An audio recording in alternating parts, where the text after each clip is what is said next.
economic relationships, Esta negociación de Estados Unidos de comercio.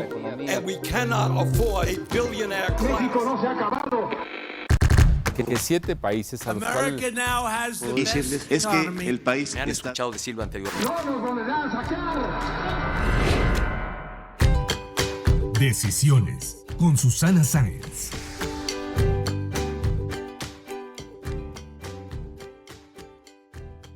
Hola, yo soy Susana Sáenz y en este episodio de Decisiones platiqué con Gonzalo Alonso, quien es CEO de la fintech Cuentas OK, speaker internacional de tecnología, negocios y emprendimiento. Y déjenme decirles que fue el primer director de Google para América Latina. Tuve una conversación muy interesante sobre los rezagos educativos que vamos a ver en el mundo y sobre todo en México ante la adaptación del sistema a la tecnología con el COVID-19, la transformación digital a la que se han visto obligadas las empresas y qué viene para las Big Techs con estos cambios y necesidades de diversas plataformas. Acompáñenme. Decisiones con Susana Sáenz. Bienvenido, Gonzalo. Qué gusto saludarte. ¿Cómo estás? En el contexto de todo lo que está pasando, súper bien, Susana. Muchas gracias, qué gustazo verte y muchas gracias por invitarme a tu podcast. Qué bueno, gracias a ti por aceptar la invitación. Pues bueno, ante este contexto, como dices, en el que afortunadamente estamos bien, quiero que nos platiques un poco tu visión desde la parte tecnológica con la experiencia que tienes. Sabemos que tú iniciaste en el mundo de la tecnología de la información hace casi 20 años, cuando apenas llegaban las Big Tech a la región o nacían otras. ¿Cómo está permeando la tecnología pues, en Latinoamérica con la coyuntura actual y a nivel mundial? ¿Alguna vez imaginaste que en el 2020 el ciclo escolar iba a ser virtual? Las consultas de doctor iban a ser virtuales, las entrevistas también iban a ser de esta manera y la mayoría utilizando plataformas como Zoom o Google. Te voy a decir la verdad, y ya me conoces desde hace ya tiempecito, entonces sí me lo imaginé. Por eso trato de ser un evangelizador, ¿no? Y salir allá afuera y estar platicando estos temas. Y de hecho te voy a platicar algo, Susana. En diciembre del año pasado, en Cuentas OK, en la fintech que tenemos, dije, oigan, tenemos que hacer un DRP. Entre otras cosas, porque nunca sabes, en México tiembla mucho. Y ya tuvimos últimamente un par de sustos como buenos. Entonces dije, oye, sí puede temblar o puede pasar una catástrofe y sí nos podemos quedar aislados. Ahora, chécate lo inocente que fui. Dije, ok, vamos a hacer un simulacro de qué pasaría si tuviéramos que quedarnos un periodo de tiempo extendido, fuera de la empresa. Y por extendido dije, 15 días. No, bueno. Y dije, no, bueno, si en 15 días ya la hicimos, ¿no? Y entonces mandé a todo mundo a su casa 15 días en diciembre y la hicimos súper bien. Entonces, cuando regresaba yo de un viaje que hice, venía en enero en el avión, y ahí fue la primera vez que escuché una noticia de COVID en China en el avión, ¿no? Y me volteé con mi esposa y le dije, mira, qué bueno que hice el DRP porque nunca suena que probablemente no pase nada, pero nunca sabes.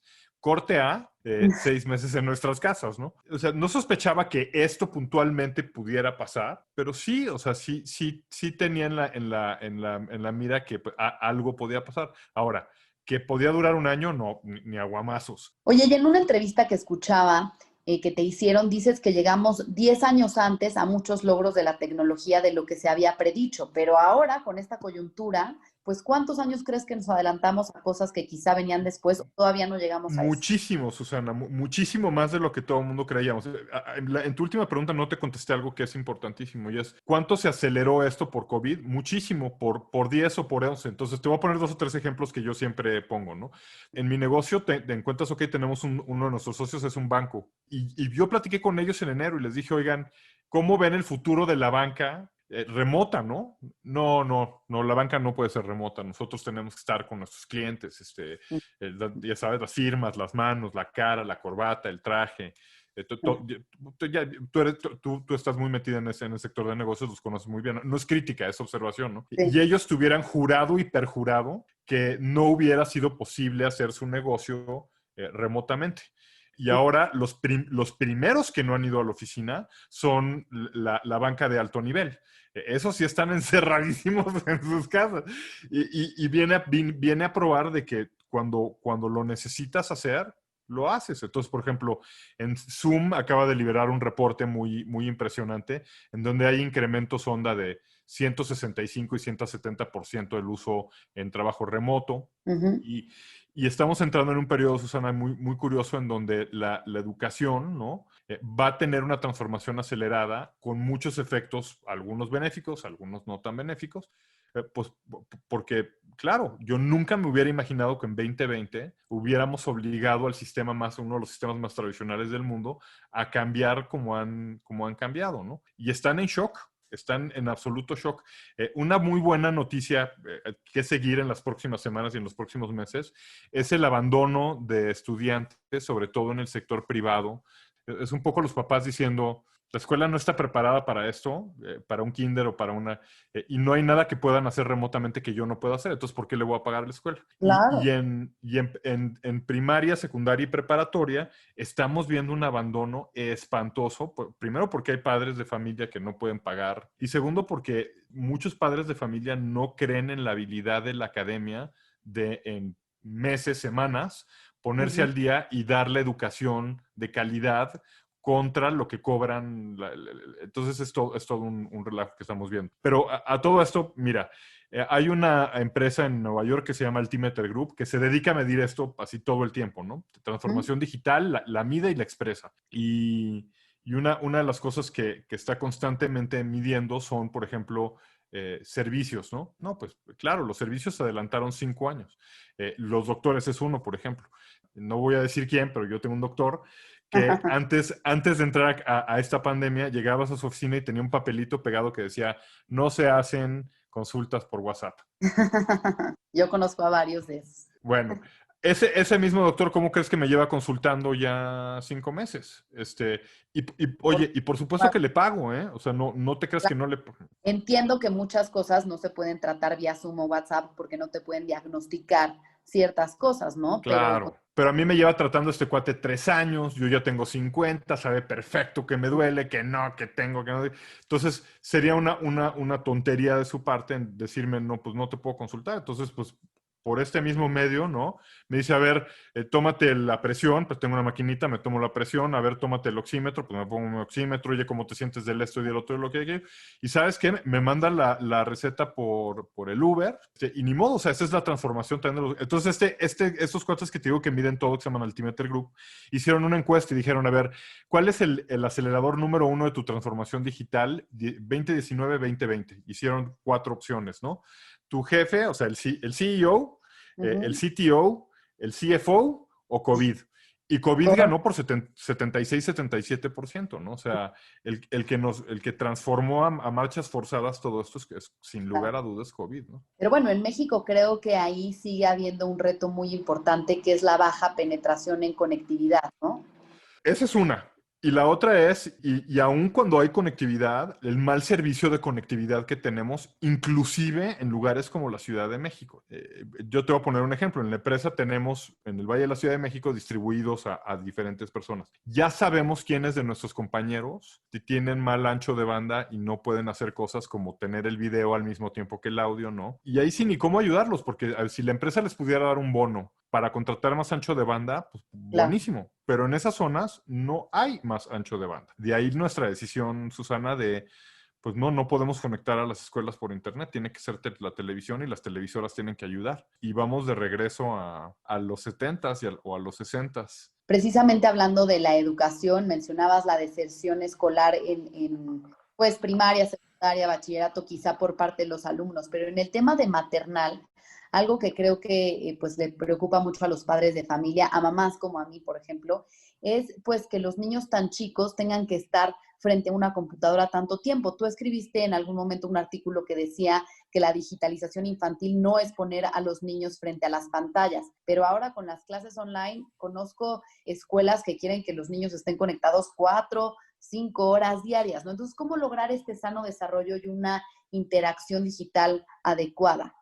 Tenemos que reinventar un modelo mixto de educación en donde la pantalla solamente sea un recurso, pero no sea el eje nodal de todo lo que pasa educativamente. Y te voy a poner 2 ejemplos muy, muy sencillos, ¿no? La primera es que sospecho, y yo no he tomado estas clases porque pues ya no tengo, pero sospecho que no todos los maestros están preparados para hacer una comunicación remota. A ver, tú y yo que hemos estado enfrente de la televisión y enfrente de los medios, nos ha tomado años de práctica y de educación, ¿no? Cómo comunicarnos a través del lente que está enfrente de nosotros, el teleprompter que está enfrente de nosotros, nuestros compañeros que no los podemos ver a los ojos porque están en cámaras diferentes, y cómo darle tempo a una nota, cómo darle tono a una nota, etcétera, etcétera, ¿no? Y los maestros llevan años practicando esto en el aula. Pero ahora les estamos pidiendo que lo hagan enfrente de un micrófono y sin poder tener esa sensibilidad con el alumno enfrente. Entonces, yo nada más siendo tremendamente realista, así que me disculpe todo el mundo, ¿no? Pero imagínate tú que si no los pueden controlar en el aula, Gonzalito, cállate ya, fulanito, no sé qué. Ahora imagínate en el poco entrenamiento virtual que tienen. Entonces, definitivamente la pantalla no puede ser el eje nodal de la educación. Yo los mejores planes educativos que he visto últimamente combinan tres cosas. La primera sí son clases presenciales, en donde el maestro imparte clase y hay reglas clarísimas de qué se vale y no se vale, ¿no? No se vale quitar tu cámara, no se vale desaparecerte la pantalla, no se vale el no se vale, pero ese es un porcentaje muy chiquito de lo que está pasando en educación. Entonces, otro porcentaje muy grande es investigación, y es investigación mixta, ¿eh? O sea, no nada más es el Google, ¿no? Entonces, por ejemplo, mi hijo que está en preparatoria, ayer entró en la noche y me dijo, oye, Gonzalo, oye, papá, ¿te puedo entrevistar? Porque tengo en mi clase de no sé qué, tengo que entrevistar a un miembro de la familia que tenga un padecimiento. Y, tú tienes uno, entonces me entrevistó 1 hora, estuvimos platicando, ¿no? Y después tuvo que editar su entrevista y tuvo que y hacer la entrega, ¿no? Entonces, una vez más, sí, la tecnología y la pantalla tuvieron algo que ver con la entrevista y con todo el asunto, pero la actividad más importante fue cuando me vino a entrevistar, ese tiempo que pasamos juntos, en donde entendió mejor mi padecimiento, y eso también es educación, Susana, y no lo teníamos conceptualizado también así. Y hay una tercera parte del tiempo que no es ni investigación, ni pantalla, que tiene que ser tiempo lúdico. La educación tiene espacios lúdicos muy importantes en donde tenemos que activar esta cosa de acá arriba. Entonces hay que leer, una vez más, no todo puede ser lectura aquí en la pantalla. Está bien que lean Moby Dick en librito viejo, ¿no? Y que lo subrayen y que hagan sus notas y todo eso. Y después tiene que haber educación lúdica, de proyectos en donde yo tenga que crear y tenga que hacer, y no pueden ser digitales. Yo tengo que utilizar mis manos, ¿no? O sea, es decir, tenemos que seguir teniendo clases de arte, y la combinación de estas capas, Susana, van a ser lo que van a ser la educación nueva. La gran pregunta es, si nadie estábamos listos para COVID, y esto no lo digo yo, lo dice, por ejemplo, Gartner, dice que el 89% de las empresas, incluyendo las escuelas, no estaban listas para este cambio. Entonces, ¿cómo le vamos a hacer para que no sufra la educación y además tener este programa a varias capas hecho que funcione en todas partes? Entonces, ciertamente en Latinoamérica y en México ya nos dimos cuenta que en la educación pública, sencillamente, ni tenemos los recursos ni estamos listos. Entonces, el que sufre es el alumno. Y en las escuelas privadas también va a haber un bache educativo fuertísimo, que creo que esas lo van a poder subsanar un poco más rápido, pero tampoco creas que lo vamos a mejorar. Entonces, mucha incertidumbre, y tanto de parte de los padres como parte de los alumnos. Y por desgracia, de lo único que estamos seguros es que si ya estábamos mal en países como México en currícula educativa, pues entonces nos pretenden unos años peores. También ya hablando de las Big Techs, creo que este es un gran momentum, ¿no? Es un momentum para ellas. Sí. Es una oportunidad para crecer, ya lo han hecho, han aprovechado el momento. Y tú has dicho que bajo este contexto de incertidumbre van a ganar no los que lleguen más rápido, sino los que sepan navegar en esta situación de una mejor manera. ¿Quién de estas empresas crees que lo está haciendo mejor? Pues mira, yo creo que las 4 grandes de Big Tech lo están haciendo tan bien que, por ejemplo, en Estados Unidos se asustó el Congreso y los puso a declarar de una vez, ¿no? Sí, ¿qué tal? Que por cierto, yo sé que en México nos tomamos eso muy más a la ligera, ¿no? Pero a mí no me gustaría estar en esos pantalones. O sea, que te manden a declarar en una de esas situaciones no es nada agradable, ¿no? Y lo hicieron, entre otras cosas, Susi, porque están súper asustados viendo cómo crecieron nada más en estos últimos 2 o 3 meses, ¿no? Ahora, las noticias o sea, son buenas en el sentido de que ya los non-technology, los no grandes de tecnología, los están alcanzando. Entonces, mira, ahí te va. En las últimas 2 semanas ya vimos que Walmart en lo que es en Estados Unidos y en lo que se trata supermercado, ya rebasó a Amazon. Y Amazon le llevaba ganando a Walmart ya por 3 años seguidos, ¿no? Entonces, está buenísimo que haya otras compañías que no son exclusivamente de tecnología que ya empiezan a alcanzar. Ahora, está malísimo que sea Amazon, perdón, que sea Walmart. Me encantaría que la que alcanza, o sea, la que tuviera más tracción fuera la tiendita de la esquina, pero no es lo que estamos viendo, ¿no? La tiendita de la esquina no está listo para eso. Entonces, te diría, están tan fuertes y están agarrando tanta, y vamos a ponerles nombre y apellido, porque además eso lo podemos hacer en podcast, ¿no?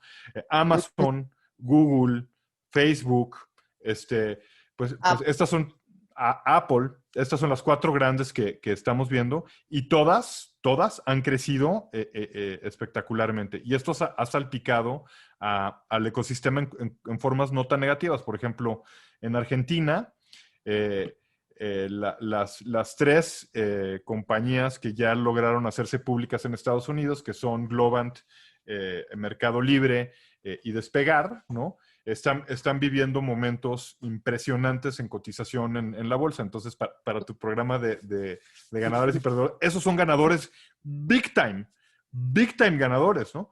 ¿Y quiénes son perdedores? Pues ve a las aerolíneas, ¿no? Apple alcanzó una evaluación de $2 trillones y gracias a estas tecnológicas, pues hemos visto un impulso en los índices bursátiles. ¿Pero crees que están sobrevaluadas o esta evaluación es...? Yo creo que en el caso de las tecnológicas está bien valuada. Y además, por ejemplo, el gobierno lo sabe y por eso están ahora más que nunca atrás de ellas. Ahora, la pregunta para mí es, ¿cuánto tiempo más pueden sostener estas entidades esas valuaciones? Y la respuesta es no sé. Google claramente tiene su estrategia, entonces ya sabes que tienen Alphabet, entonces ya desconcentraron un poco el riesgo y por ahí puede venir. Apple, la onda es que justamente cuando pensamos que Apple iba a empezar a perder porque dispositivos tipo los laptops y todo esto se empezaron a perder valor, pues ¡prum! Vimos otra vez un despegue en valor porque todo el mundo nos tuvimos que equipar en nuestras casas y demás. Entonces, por ejemplo, incluso las compañías no tan grandes, Susana, Logitech, o sea, no duplicó su valor, pero sí 45% sí, y se acabó sin cámaras en el mundo, tuvo que ponerse en sus líneas de producción en China, tuvo que ponerse a tiempo extra a producir. Entonces, no, las 4 tecnológicas llegaron para quedarse. Lo que sí te predigo, y es algo que llevo como coqueteando con esto, es lo que sí creo es que esta crisis va a gestar al próximo Google del mundo, ¿no? Fuiste el primer CEO de Google en México para Latinoamérica. Entonces, ¿cómo crees que van a estar en el 2050, en el 2100? ¿Qué van a estar haciendo? O sea, ¿crees que va a llegar otra compañía que las va a superar? No superar, pero sí competir, ¿sabes? Okay. Y yo todavía no la vemos ni tú ni yo, y todavía no está muy claro por dónde va a venir ese asunto, ¿no? Pero sí, y te voy a predecir otra cosa más. Hay un revival que la gente no está tomando en cuenta, y ellos están aprovechándose de que están pasando abajo del radar para hacer mucho, y es Microsoft. De los 4 que llamamos Big Tech, no mencionamos a Microsoft porque no lo mandaron declarar, y le conviene, porque hasta hace poco era el único que lo mandaba a declarar cada 5 minutos. Pero Microsoft está haciendo un revival gigante, y te apuesto que pronto vamos a hablar de las 5 grandes, no de 4 grandes. Y cada vez que he visto un crecimiento gigante en estas compañías es porque hay un momento de estos. Te aseguro que hay 2 o 3 compañías de tecnología allá atrás que ahorita van a aprovechar este momentum y van a salir como las grandes ganadoras de eso. Y eso quiere decir que en 3 o 4 años vamos a estar hablando de 1 o 2 nuevas en el grupete de grandes, ¿no? ¿Y qué crees que van a estar haciendo? O sea, igual en el 2050, en el 2100, o estas nuevas, o estos revivals que veamos. Es que yo ya no me imagino, hemos avanzado tanto que ya no sé.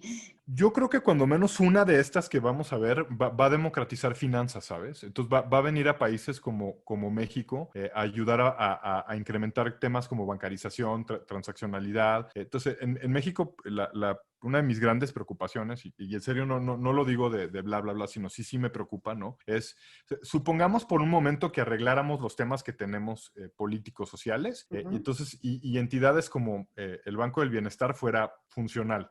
Vamos a suponer que eso en un país paralelo, en un espacio paralelo, eso existiera.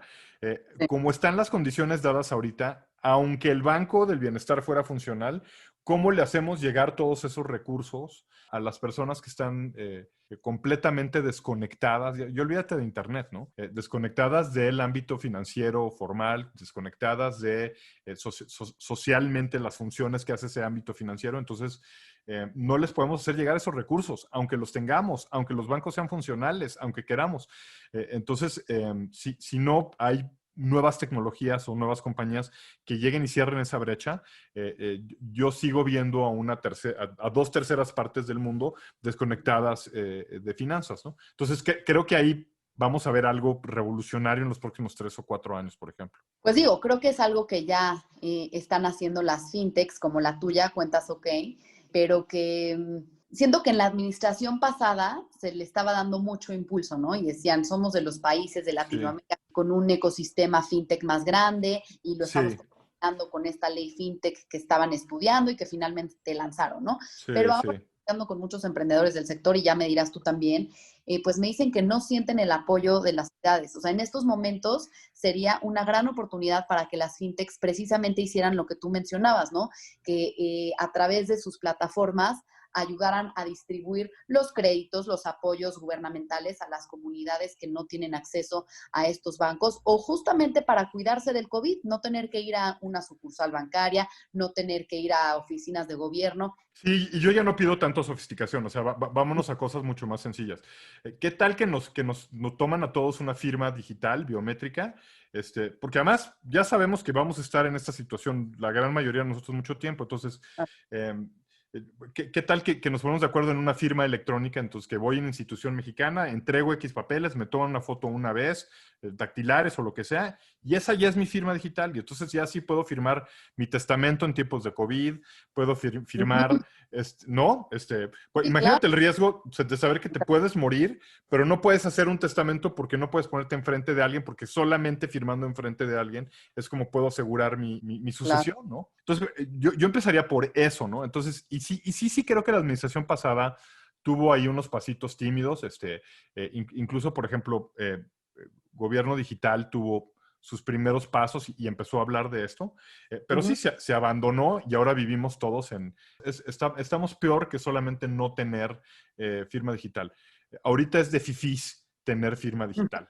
Es fifí invertir en tecnología. Entonces estamos viviendo, yo creo que el momento más dramático del país, en donde vemos que la Secretaría de Economía se pone a compartir sus computadoras, una para cada 3 empleados, porque no consideramos que sea importante que la Secretaría de Economía tenga una computadora por empleado. Entonces, es un retroceso brutal, ¿no? Y sí soy un poco crítico de esto, porque sí he tratado de ayudar y he estado cerca de estos procesos y he visto cómo no podemos. Ahora bien, si a esto le sumas la crisis que venimos viviendo y que nadie esperaba de hace 5 o 6 meses, pues es agregarle queroseno al fuego, ¿no? Tú en 2014 decides dejar el mundo corporativo y fundas Cloudertank, agencia de transformación digital, arrancas como emprendedor. ¿Cómo ha sido este contraste? Bueno, tú eres CEO, pero con alma de emprendedor, así dices, y ahora es Cuentas OK, fintech mexicana especializada en el área contable y fiscal. ¿Cómo ves Cuentas OK en 10 años, precisamente pues en esta necesidad de impulsar la transformación digital y pues en este contexto tan complicado que estamos viviendo y también el contraste de los dos mundos en los que has estado? Te voy a contestar con algo y no te rías, porfa. Ya no puedo pensar en 10 años. O sea, si he aprendido algo estos últimos 5 meses, es que pensar en 10 años es... Pero sí te puedo decir en 2, ¿ok? En 2, Cuentas OK, a grosso modo vale ahorita un poquito más de $10 millones y ha transaccionado un poquito más de 3,500 millones de pesos. En 2 años creo que vamos a haber transaccionado 3 veces más. Imagínate lo que te estoy diciendo. O sea, vamos a haber transaccionado 7,500 millones, o sea, más de 7,500 millones de pesos. Y vamos a valer cuando menos 3 veces más. O sea, 30 millones de dólares. Y eso, el impacto que va a tener en el mercado es que vamos a estar haciendo factoraje en una forma masiva con los jugadores, que ya lo empezamos a hacer, por ejemplo, con Visa, pero ahora lo tenemos que hacer de manera masiva, ¿no?